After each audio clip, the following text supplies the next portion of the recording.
네, 반갑습니다.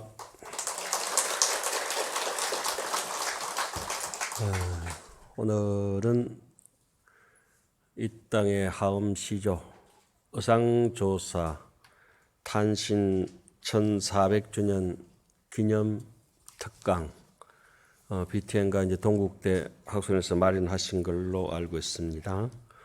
이런 하엄사상의 이런 특강을 통해서 특히 올해처럼 의상조사 1400주년 기념 특강 같은 이런 기회로 여러 가지 부족한 사람인데도 불구하고 재차 사양하는데도 계속 오래 해가지고 할 수 없이 올라왔습니다.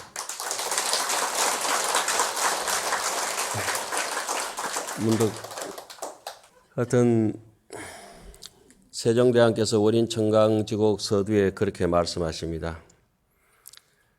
부처님께서 중생을 교화하시는 것은 마치 100억 세계의 무수한 중생들을 교화하심이 하늘에 달이 떠서 청강에 비추는 것과 같다. 그러니까 우리는 부처님의 법문이나 이와 같은 하엄법회를 대할 때는 천리밖에 먼 일이지만은 눈앞에 부처님을 뵙듯이 해야 되고 멀리 밖 또 천년 전 그런 일이라 할지라도 부처님께서 귀에 옆에서 같이 말씀하시는 것을 눈앞에서 속삭이듯 기속말로 속삭여 주듯이 듣는 듯이 악언문견 덕수지 원내열의 진실이라. 그래서 모든 법회를 대할 때 우리는 시아본사 서가모니 부처님을 생각하면서 또 같이 살아가는 인류의 그런 중생들을 같이 생각하면서 그러한 마음이 들어야 안 되겠나 생각하고 특히 조금 전에 말씀드렸다시피 원융사상 서로 융화되어 가는 이런 마강 법약한 말법 시대에 심지어 우리는 동포의 가슴에 총뿌리를 겨누고 있지 않습니까? 이런 데서 하엄경을 같이 절절한 심정 없이 입으로 이렇게 학술적으로 한다는 것은 가슴 아픈 일이긴 하죠. 의상스님께서도 당시 삼국 통일이 끝나고 난 뒤에 온통 고구려 백제 신라 우리 한민족이 갈라져서 지금보다도 더 심한 반목과 갈등 속에서 지냈을 것입니다. 그런 시절에 하엄경이 아니면은 해결이 안 되겠다 이런 생각을 가지시고 하엄 10차를 전국 각지에 제자들식에서 세우고 그것이 하엄 10차를 세운 것이 바로 보현 행원의 실천이다. 이런 당당한 마음가짐으로 당신의 일생을 바쳐서 그 하엄 10차과 그 법손들이 지금까지도 명명을 이렇게 이어오도록 하신 그런 공헌은 말로 다 할 수는 없겠죠. 제가 그래서 오늘 주제가 법문 주제가 한국의 하엄 10차가 역대 하엄 사상가들 가운데서 의상스님의 지위 그 첫째 요구사항이 뭐냐라면은 스님 학술적으로 해주세요. 학술적인 법문이 필요합니다.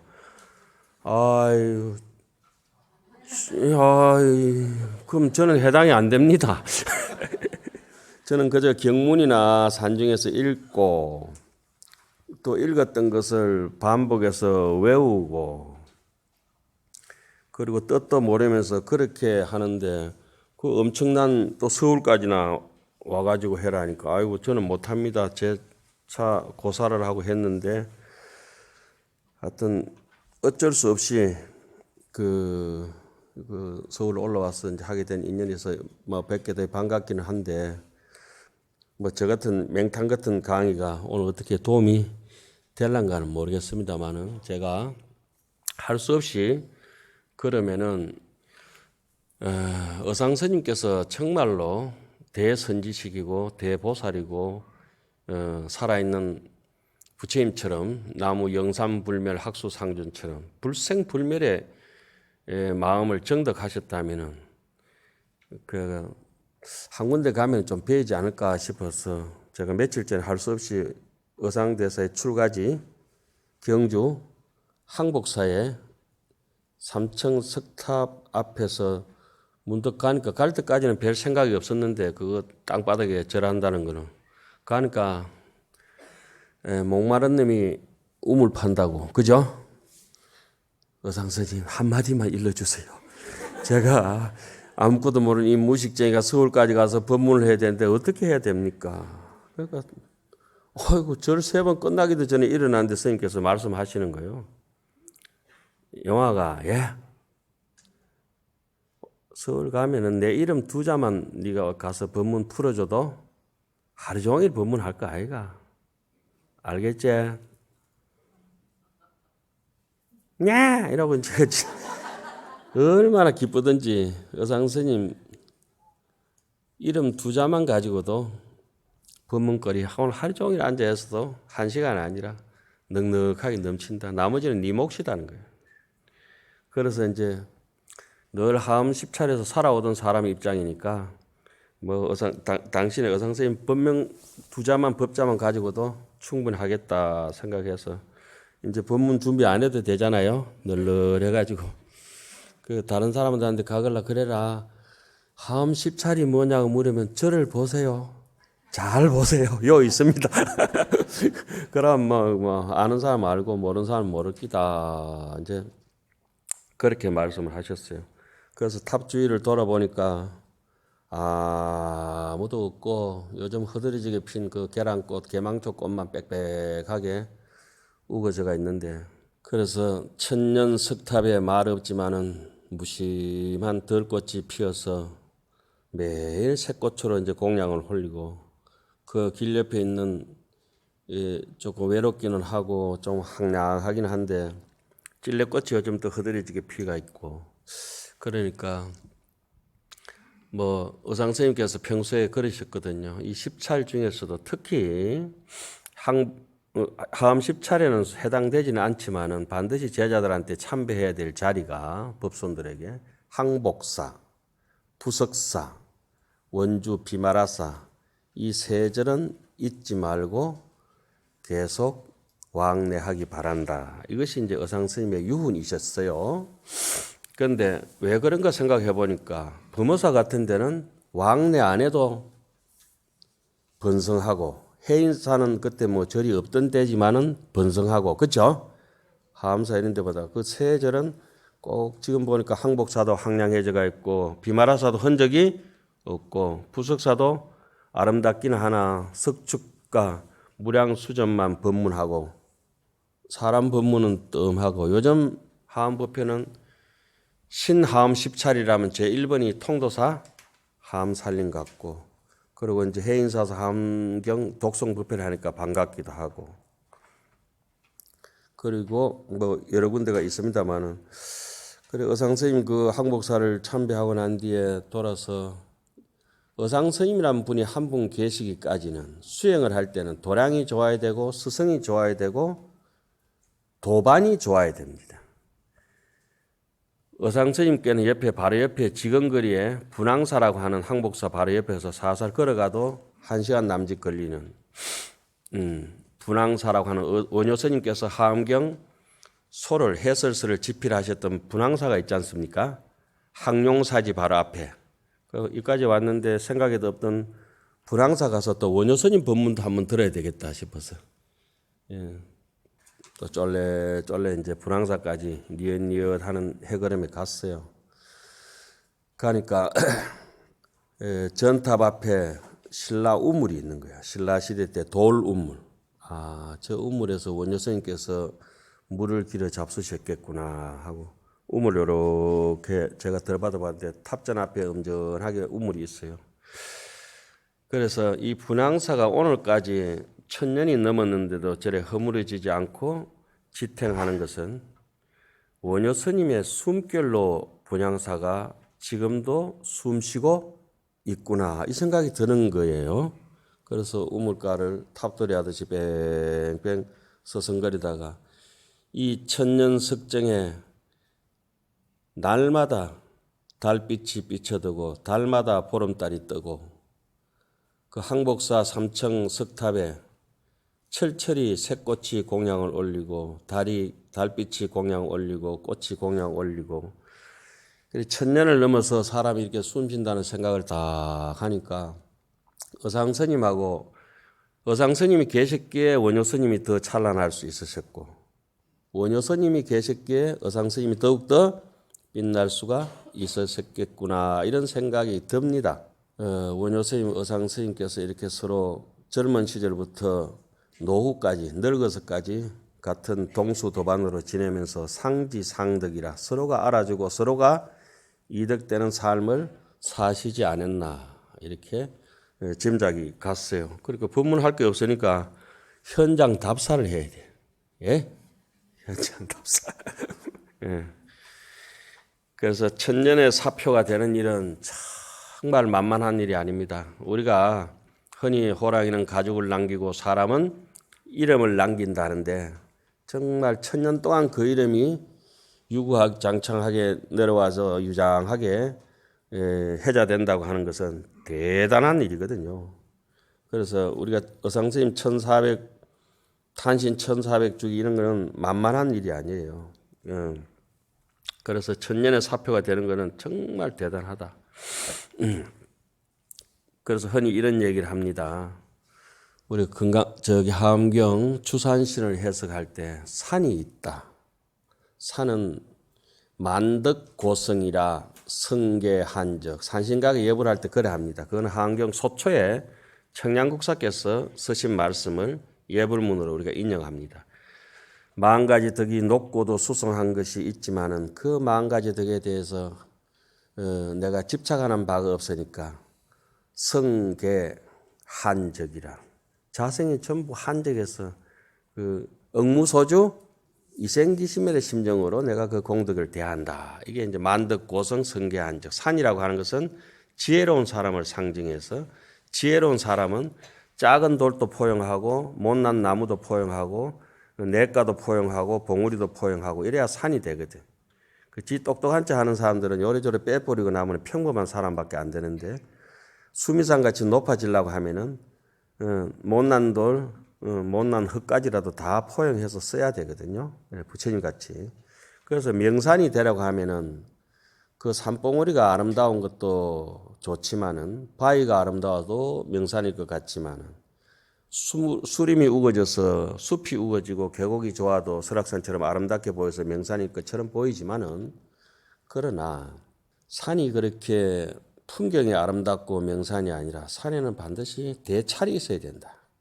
큰 수행터가 있어야 명산이라 할 수 있다. 그런데 수행터가 있다 하더라도 절만 있어가지고는 그건 박제된 명산이지 진짜 명산이라고 할 수는 없고 수행체는 반드시 선지식이 있어야 된다. 그래서 의상스님이나 원효스님이나 이런 분들은 정말 명산이거든요. 그리고 오늘 여러분들께 나눠드린 유인물이 있습니다. 네? 이거는 제가 하암 10차례에 대해서 연구하고 어떻게 해야 되는데 이게 뭐든 가방끈도 짧고 학술적으로 잘 안 돼가 있는 사람이에요. 그러면은 제가 안 되면 음식을 못 하면은 주방장 솜씨를 빌려가 외식을 해야 되거든. 그래서 이 하암 10차례에 대해서 제가 평소에 요즘 하암경 본문 원문 대역본을 정말로 어른 스님하고 묻자비자 스님하고 제가 이제 모시고 있으면서 늘 거의 말씀하시던데 한 달에 한 번씩 해주 스님 책이 내려옵니다. 오늘 주제는 해주 스님께서 동국대 교수로 계시던 해주 스님께서 해주셨으면 하암경도 얼마나 연구도 많이 하고 공부도 많이 하셨습니까? 딱 제일 좋은 스님인데 이렇게 뭐 해주 스님이 여러 가지로 인물도 저보다 못되고 못나고 이렇게 안 되니까 제가 배곡 같은 사람이 올 수밖에 없는 이런 입장. 뭐 실력은 내보다 낫는데 뭐에 인물이 딸렸다 이렇게 이제 보면 돼. 그래서 오늘 제자 스님 저 앞에 앉아 계신데 어떻든지 소상하게 해주 스님만큼 이렇게 정리를 잘하는 사람은 제가 못 봤어요. 그래서 해주 스님 글을 빌리면 틀림없어요. 아주 FM이라고 그러면 돼. FM. 안지. 그래서 스님께서 이게 정리가 잘 된 이 간추린 논고를 가지고 이 법보 신문에도 실었고 책으로도 내신 바가 있어요. 그래서 해주 스님하고 엊그제하고 어제하고 그저께 통화를 했어요. 스님, 인물은 제가 좀 낫지만은 실력이 부족한 관계로 스님 원고를 가지고 나눠드리고 좀 법문 강의를 했으면 되는데 스님 허락해 주시겠습니까? 하니까 아유 스님 알아서 하세요.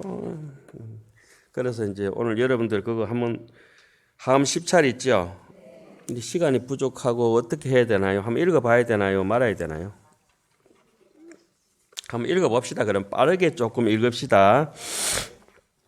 의상스님께서는 일성 법궤도를 저술하시고 귀국하신 후 전국을 다니시면서 하암도량을 개설하시고 하암경과 일성 법궤도를 강설하셨다. 그리하여 부석사를 비롯한 하암 10차례 건립되고 수많은 뛰어난 하암 수행자가 길러졌다. 그리고 법선들에 의해 일성 법궤도에 대한 주석서가 계속 편찬되어 의상스님의 하암 사상이 끊이지 않고 전성되었으며 사자상성의 전통이 이어졌다.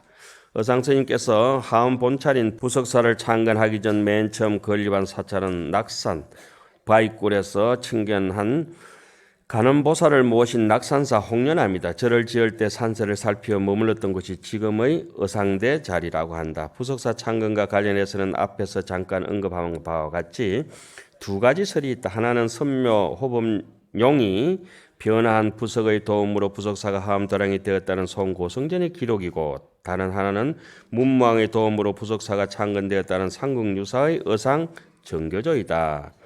먼저 의상스님께서 본국에서 돌아오신 후 산천을 두루 다니시다가 태백산에 이르러 땅이 신령스럽고 산이 수려하여 법륜을 굴릴만 하다고 보이는 곳을 찾으셨다. 그곳에는 이미 건종 2부, 그러니까 그 이단들이에요. 그죠? 외도들, 성녀들이 500명이나 모여 살고 있었다. 흔히 경전에서 우리 500명이라면 500명이 숫자가 아닙니다. 오만, 때만 이런 뜻이에요. 예?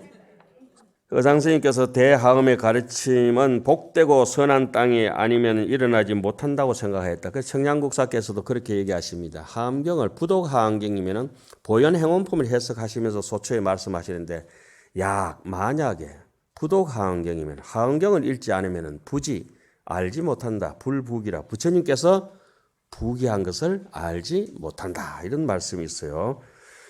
항상 의상스님을 따라다녔던 선묘용은 여러분 잘 아시죠?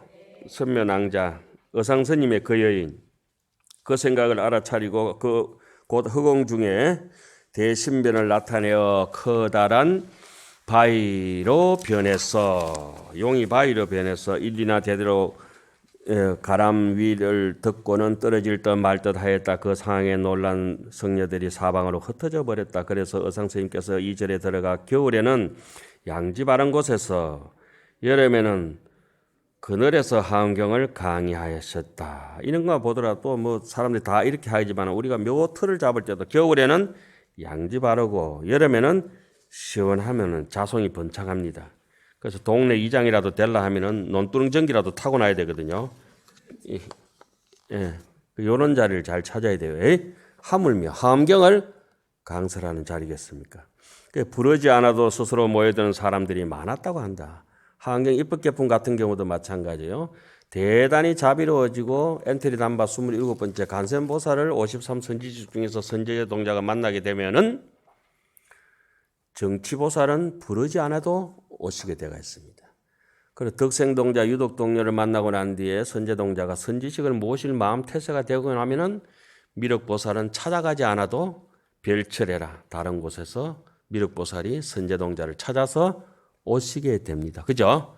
여러분들께서도 열심히 수행 정진하시고 무상사에서 공부하시니까 법사를 찾아가지 않아도 법사가 오게 되는구나. 후자는 의상스님께서 의봉 원년에 태백산으로 돌아가 조정의 뜻을 받들어 부석사를 창건하고 대성을 널리편이 신령스러운 감흥이 많이 나타났다고 한다. 아무튼 부석사는 의상스님께서 이곳을 중심으로 주변의 태백산과 소백산 골짜기 등에서 법석을 펴는 하음의 근본 도량이 되었다. 태백이나 소백이나 흰백자가 있어요. 좋은 거는. 의상스님은 홍련암에서도 간세음보살님을 모셨고 소백산에 상주하는 보살님도 간세음 보살님입니다. 하암경에 보면은 소백산을 다른 말로는 인도 말로는 보타나카산이라 한다. 보타나카산에는 만다리아라고 하는 한문으로 번역하면 소백화수가 많았다. 소백화, 작은 꽃이 피는 소백화수 나무가 있는데 그것이 빽빽하게 소백산에 보타낙가산에 많아서 멀리서 보면은 흰 눈이 내린 것처럼 또 멀리서도 향기가 풍겨 나왔다. 그래서 우리가 흔히 백이간음 무설설, 백화도량 발원문 이렇게 하잖아요. 그죠? 그래서 이 태백산, 소백산은 바로 그런 보타 낙가를 뜻하는 의미가 있습니다. 하안경 제보살 주체품에 보면 그렇게 자세하게 청양국사소에도 나오고 다명교에도 나오죠. 소백화수. 그래서 우리나라에서 이게 소백산의 제일 높은 봉우리가 비로봉입니다. 예? 그렇게 영주 부석사에서 마주 보이는 앞산이 소백산이잖아요. 간센보살 상주도량이기도 하고 그 뒤로부터 이 하음 10차리 있는 곳에는 산은 전부 우리나라 산 이름은 제일 높은 산봉우리가 비로봉입니다. 치악산에 비마라서에 있는 치악산 그쪽도 비로봉이요. 그 옆에 상원사 거기도 의상스님의 법손 신림대사가 신림스님이 상원스님, 의상스님이 10대 제자의 제자이긴 하나 표원스님이라고 하시는 훌륭한 스님이 계셨는데 표원스님을 도와서 신림대사가 거의 불국사 창건, 범어사 창건, 상원사 모든 큰절은 신림스님이 다 하음법차를 세우십니다. 그 신림스님의 또 제자들이 순홍 이정스님이 해인사를 창건하시니까 신림스님의 공덕은 굉장하다고 할 수가 있겠죠. 엔간이 높다는 산은 다 묘양산도 비로봉이 다 비로봉입니다. 그거는 하암경에 이 땅이 불국토 비로자나 부처님의 성불로 하암의 사상이 우리나라 땅에 우리가 지은 건 아니지만 천년을 이어오는 아주 유구한 역사를 자랑하는 우리의 DNA가 그렇게 형성되어 있습니다. 부석사를 비롯하여 의상스님의 가르침을 전하는 대도량으로 10찰 또는 10산이 널리 알려져 있다. 의상정계에서는 의상스님께서 10찰에서 가르침을 전한다고 하면 6개의 사찰 이름을 언급하고 있다. 그런데 최치원의 법장하상전, 이 법장하상전은 의상스님의 사제 현수 법장입니다. 현수 스님은 어떤 스님인가? 좀 전에 오늘 그 얘기할 주제가 두 가지예요. 하나는 하음 10찰, 한 거는 의상스님의 지위. 의상스님의 지위를 어떻게 드릴 수 있을까 이렇게 생각하다가 제가 그 종경록을 보면서 느꼈던 종경록 책이 100권입니다. 100권인데 종경록이라는 책은 당말 5대가 형성이 되면서 거기에 자언 그러니까 규기 현장법사 제자의 유식종 그리고 현수 법장스님의 하음종 천태지자대사의 갈래 천태 크게는 이제 유식, 하음, 천태 이 세 종파 스님들의 똑똑한 스님들을 영명지각연수선사가 모시고 인도와 중국에서 이제까지 있었던 200명 또 다른 책에는 300명 이 300명 되는 분의 저수를 다 모아가지고 해통을 시켜라. 다 모아가지고 각 종파에 그래서 성현들 정확하게 이렇게 기록되어 있습니다. 인도 중국의 200 성현들의 말씀이나 저수를 모아서 그 중에서 요긴한 것을 서로 틀리고 이런 것들을 문답을 통해서 그리고 서로 상충되는 것은 또 해결하는 점을 가지고 그렇게 해서 지은 책이 영명지각연수사의 종경록입니다. 이 종경록 영명지각연수선사가 그럼 어떤 분이냐? 그분은 정토종 6조, 법안종 3조, 법을 읽는 대종사입니다. 그럼 그분의 가치가 어느 정도인지 아시겠죠?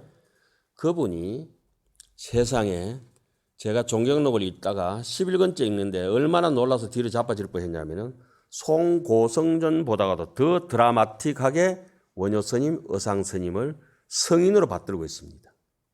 깜짝 놀랐습니다. 그리고 불교의 모든 걸 해통한다면 상계유심 만법유식인데 이것을 깨달은 분이 원효스님이다. 최고의 칭찬 중에 칭찬입니다. 어상스님이 법성계가 210자 39절인데 제가 가만히 보니까 32구절이야. 앞에 2구절이 더 있어요. 말하고 딸도록 보니까 32구절이야. 그렇게 8개. 앞에 6구절인데 6구절이 아니고 8구절이야. 그러고 나서 얼마나 반갑고 좋았고 한이로웠던지 문수보살 앞에서 엎어지고 자빠지고 막 거의 뭐 울 정도로 정신을 잃었던 적이 있는데 이렇게 법성계가 그 한 구절만 해도 우리 평생 아까처럼 어상스님 이름 2자만 가지고도 양식이 되듯이. 그런데 어상스님이나 원효스님이 어떤 분이냐. 어떤 스님의 지위는 하암 사상가들하고 비교가 안 되는 거예요. 하암의 이대조 지엄스님하고 현수스님 3대 현수스님의 그런 같이 수학했다는 것에도 어상스님의 가치가 충분히 뭐 얘기 안 해도 알만하시고 원효스님하고 같이 계셨다는 것에도 어상스님이 어떤 분인 줄 우리가 알 수가 있잖아요. 그런데 세상에 그 송고송전이나 이런 데서 인간론 같은 데 흔히 봐서 아는 얘기지만은 어상 이렇구나 원효스님 이러시구나 이렇게 넘어갔다가 종경록을 마지막 대역본을 정리하면서 100권째 떠 갔을 때 제 첫머리에 일어난 거예요. 동국의 어상 스님께서 하암경을 해석하실 때 스님께서 60권 하암경을 이렇게 보시고 60권 하암경을 요약해 놓은 게 뭐라죠? 법성계를 하잖아요. 그건 거짓말이고 80권 하암경을 요약해 놓은 게 약창계를 하죠. 그거는 좀 덜 떨어진 소리고 하암경은 39품도 아니고 34품도 아니고 1품도 아니고 그렇습니다. 하암경은 법장 스님께서 어릴 때 얘기할 때 상본, 중본, 하본이 있다. 그런데 미진수품이다 했을 때 그 이해가 안 됐었는데 이제 철이 들고 나니까 법성계는 60권 하암경을 요약한 게 아니라 하암의 미진수품이 있잖아요. 그죠? 우리 일체 유심조를 가장 설명하기 좋게 중생들이 가져다 먹기 좋게 엑기스만 착착착착 이렇게 추려놓은 거예요. 그 한 구절만 가도 한량 없거든. 예를 들면 일미진종 함시방 이 한 구절만 가지고도 열애출연품에 자세하게 설명되어 있는 것을 어상스님은 일미진종 함시방을 딱 줄여놨거든. 일미진이라고 하는 것은 작은 모래알갱이 같은 거기에 삼천대천세계의 경전이 다 들어가 있다. 그런데 그 너무너무 작아서 여러분들 인인이 좁쌀마탄 망고의 거울 같은 경전을 하나씩 다 가지고 있는데 너무 미진이라서 그 속을 깨뜨려서 볼 수가 없으니까 그 경전을 사람들이 중생들이 자기가 그 경전을 가지고 있으면서도 볼 수가 없다. 이것을 지혜로운 사람이 보리심으로 수행을 해서 보리심을 정득해서 그걸 뚫고 보면은 그 미진과 같은 열애 출연품에 나오는 말씀입니다. 예? 그걸 갖다가 저 좁쌀 속에 있는 경전을 끄집어내 가지고 사람들에게 내보인 것이 대방강불 하암경이다. 그래서 이것은 아유일경경이란 내인대 서산대사 성가기감에도 나오지 않습니까? 내인대 경전이 하나인데 불인지묵성이라 결코 종이나 산스크리트나 한문이나 한글로 영어로 이렇게 된 거 아니다. 하암경은 어떻게 그렇게 글로 할 수 있어? 하암경 글이 아니다. 역부여시 상설법이다. 그래서 그걸 내인대 경전한 종이나 이렇게 글자로 된 것이 아닌데 정계 무일자라 펼치면 한 글자도 없는 진공인데 상방대강명이라 묘유로다. 진공 묘유로다. 진성심심 극미묘한데 불수자성의 수연성이로다. 이게 길고 짧은 것도 없고 무겁고 가벼운 것도 없고 껄끄럽고 미끄러운 것도 없고 아무리 무게를 다릴 수도 없고 경중도 없고 텅텅 비었는데 수체의 현 청왕이로다. 그러면 어상스님은 어떤 정도의 위치나 이야기하다 했는데 그 100권째 어상스님 해석은 원효스님의 해석은 하암경을 보다 보면은 해동의 효공께서는 이와 같이 말씀하셨다 하면서 그 청량국사는 소초에 당신 왕복서를 써놓고 원효스님 걸 인용합니다. 그 정도로 원효스님 대단하신 분이에요. 그런데 어상스님은 아무리 하암경을 찾고 다른 경전을 찾으면서 저술이 적으니까 인용해서 해석하신 분이 드문 거라. 그런데 종경록 마지막 100권에서 그 해석을 만났을 때 그 뛰는 가슴은 말로 할 수 없었어요. 정말 이런 분을 우리 민족이 낳은 최고의 영웅 두 분 꼽아라면은 원효 스님, 의상 스님입니다. 인도, 중국을 총망라해가지고 제자 백가를 맹자, 공자 다 나옵니다. 노자, 도자, 장자 다 나와요. 에? 그 책을 총 다 모아가지고 거기서 뽑힌 분이 의상 스님, 원효 스님 두 분이시라니까요.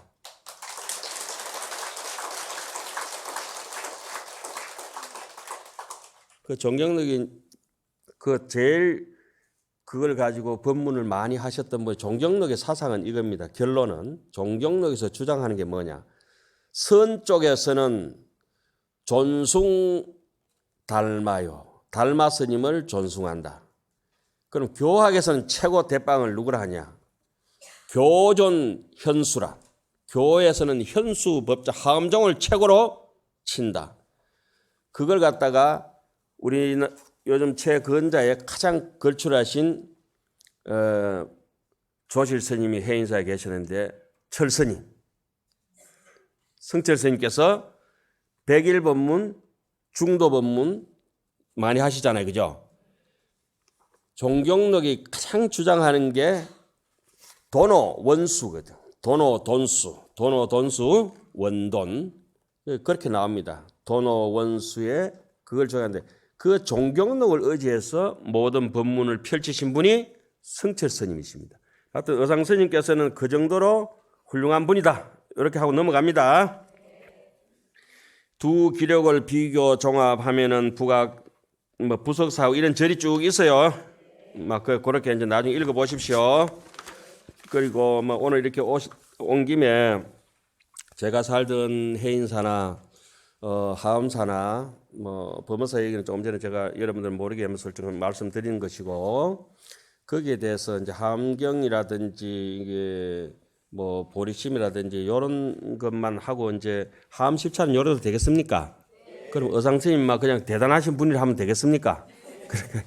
그러면 하엄경은 이 건립 십차를 건립하려고 하면은 굉장히 국력과 법력이 있어야 되고 또 독불장군 없다고 사람들이 많이 도와줘야 되지 않습니까? 그죠?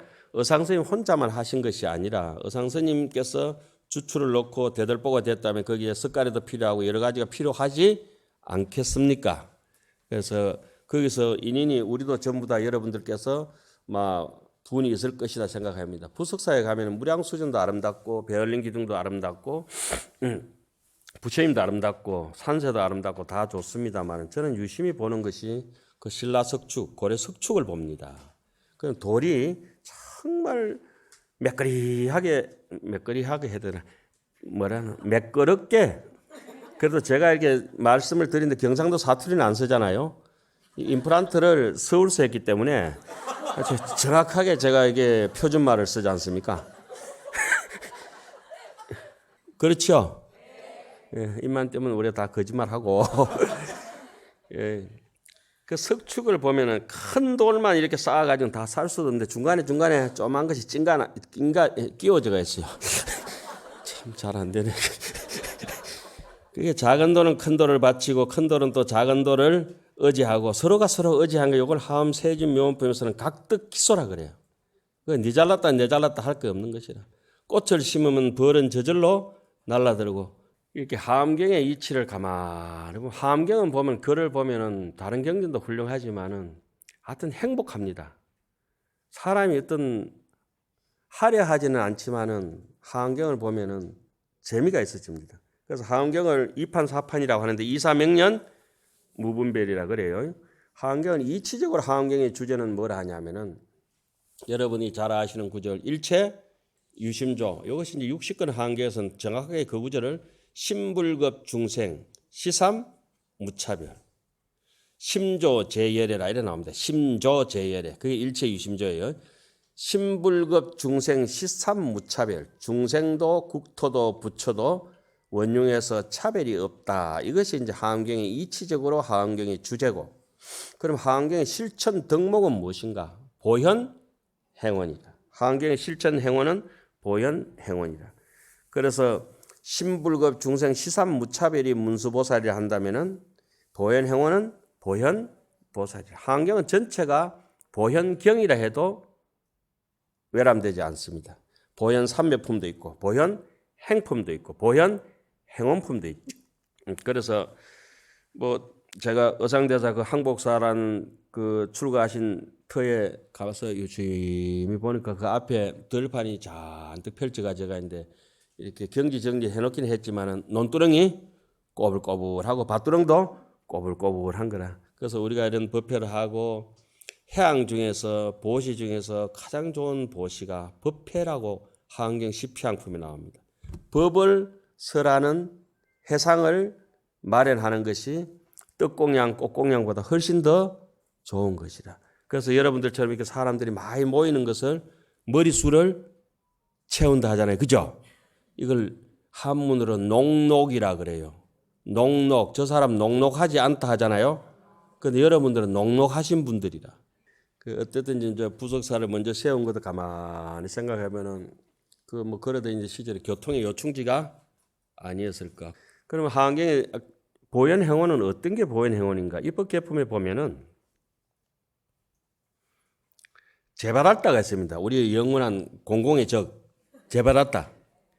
원래 제바닷다는 이름이 대바닷다죠. 부처님한테 많이 대받아가지고 대받았다 해가지고 이제 지옥 가서 죄받았다. 그러면은 우리는 죄받았다의 성부를 빼고는 하안경이 완성이 안 됩니다. 그 하안경 입법개품 대운정ging 역구 일체 중생 주의하신 이름도 길죠.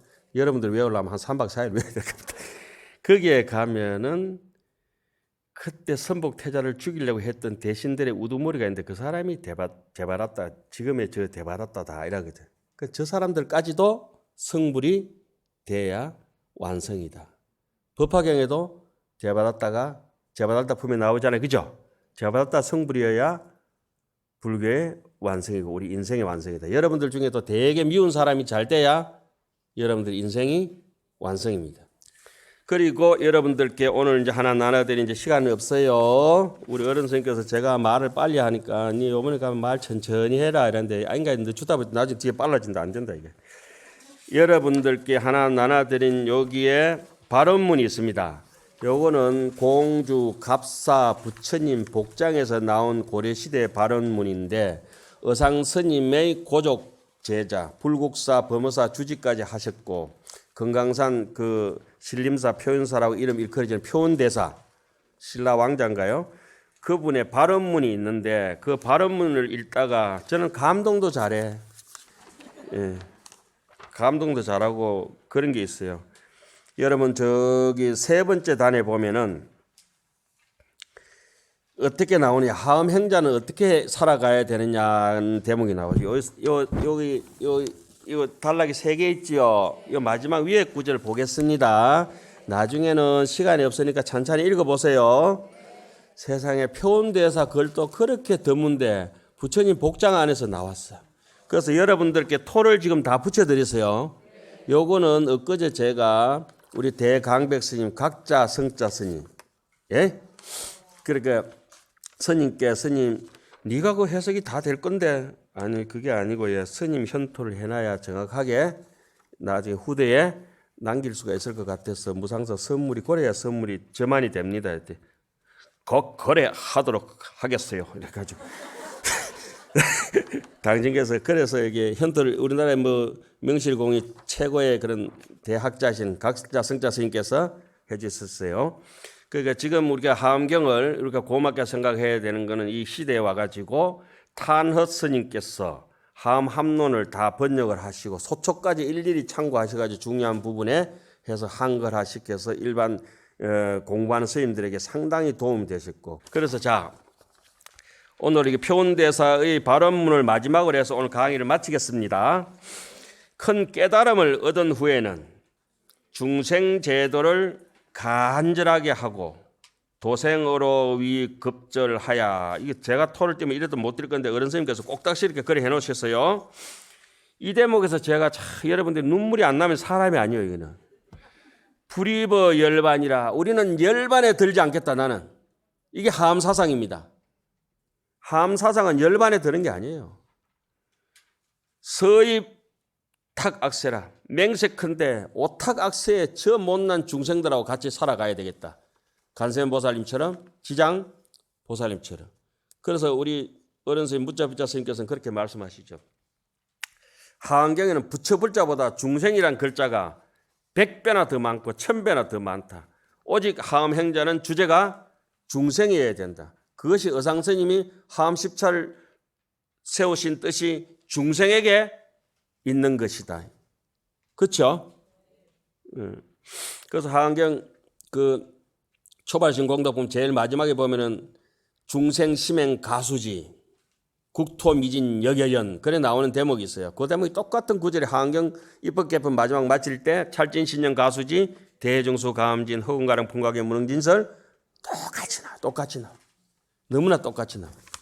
그래서 그 구절을 보세요. 혼자서 열반에 들지 아니않고 서입탁악세라. 우리는 맹세컨대 중생들의 오탁악세로 들어가겠다. 이것이 이제 하암경의 주제고 이런 살림하면서 학술적인 것도 좋지만은 신심을 더 고양시켜야 돼요. 그래서 하암경 10지품에 보면 이렇게 나옵니다. 저는 그 대목에 대해서도 감탄했어요. 여수 이멸 번뇌하냐. 니는 좋다. 이미 멸했느냐. 번뇌의 불꽃이 다 꺼졌느냐. 세가는 혹염 유치연이라. 저 중생 세상에 사는 중생들은 번뇌가 치연하고 살아가는 게 너무 힘들고 삼계 하택처럼 불타는데 고통스럽지 않느냐. 그러니까 당년 보는 도중생이라 마땅하게 본원 부처님의 근본 원력이 어디 있느냐. 우리 하암의 원력이 어디 있느냐. 도중생이라. 중생을 제도하는 데 있다. 실사수인 도중생이라. 실사수인 취해탈이던가요? 저 중생들로 하여금 바람일행을 닦게 해서 해탈로 나아가게 해라. 그게 네 할 일이다. 네 번뇌 다 끝나는 건 끝나는 게 아니다. 그죠? 그래서 법성계 의상선생님 주제를 가지고 우리 공부를 할 텐데 이렇습니다. 법성원융 그 앞에 두 구절은 여러분들이 한참 보다 보면은 10년이 될지 100년이 될지 보다 보면은 앞에 두 구절이 생각나면서 무릎을 치고 막 좋아할 겁니다. 춤을 치고. 그 두 구절은 너무나 잘 아는 구절이라서 의상선생님께서 언급을 안 하시고 39절을 해놨는데 주제가 이겁니다. 제법 부동 본래 적이다. 모든 법은 부동이다. 뭐가 부동이냐. 부동을 우리는 보리심이라고 하는데 굴의 부동 명이 불이다. 저 끝에 가도 나와요. 뭐가 부동이냐. 허공처럼 흔들리는 게 부동이냐. 모든 것이 부동이다. 제법 부동이다. 색수상 행식이 전부 부동이다. 색적 시공이다. 이게 부동이에요. 원효 스님께서 해석을 빌리자면 일어났어요. 부동이 뭐냐. 빛도 그림자도 다 빼고 나면 남는 것이 부동이다. 그걸 육조해능 스님은 본래 무일물이다. 불성 상청정이다. 그것을 부동이라 한다. 그럼 우리는 너무 부동하지 않고 요동을 칩니다. 이 먼지라고 하는 것은 두 가지 특징이 있어요. 하나는 요동을 친다. 하나는 오염시킨다. 이걸 먼지, 홍진의 속진 번뇌라고 하는데 여기에서 우리가 어떻게 해서 벗어날 수 있느냐. 그거는 이제 법성계를 되뇌이고 이런 법회에 자꾸 참석하고 공부하고 해가지고 스스로 잘 된장독에 된장처럼 잘 익어가시기 바랍니다. 오늘 만나 뵈서 반갑습니다.